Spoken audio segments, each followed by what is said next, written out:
जोगीरा सारारारा सारारारा जोगीरा सारारारा। असो होलिया में जतरा बनाई दाना है, हमारे से तो रंग डलवाई ना है। होलिया में नहीं बोला ऐठल बोलिया है, ऐठल बोलिया। होलिया में नहीं बोला ऐठल बोलिया है, ऐठल बोलिया। तनी रंग दाना साली अपन चलिया, तनी रंग दाना साली अपन गोरे गलिया। रिश्ता में लगभा भैया के सलिया है, भैया के सलिया। रिश्ता में लगभा भैया के सलिया है, भैया के सलिया।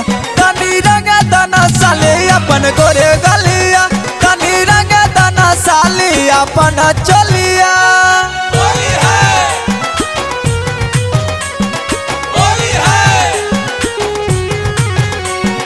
सारारारा जोगीरा सारारारा सारारारा जोगीरा सारारारा। कहूँ हमारा के करिहा न मना साली, तोहरा रंगवा डालब हम हाली हाली। तनिया सा रंगवा तोहर चीजवा अंदर का, ललका ना रंग डालब हरियर का, डालब हरियर का। ओइसे ना हो साली ताहू नाराज हो, होलियो में रख तनी हमरो के लाज हो, हमरो के लाज हो। बोला नहीं बोली तहु कु बोलिया है साली कु बोलिया। बोला नहीं बोली तहु कु बोलिया है साली कु बोलिया। तनी रंग दाना साली अपन गोरे गलिया, तनी रंग दाना साली अपन चलिया।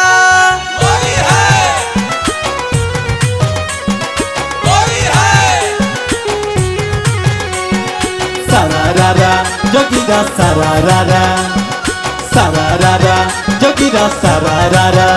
असो होलिया में हृदय जुड़ाई दिहा है, हमर मनमा के सरदा पुराई दिहा है।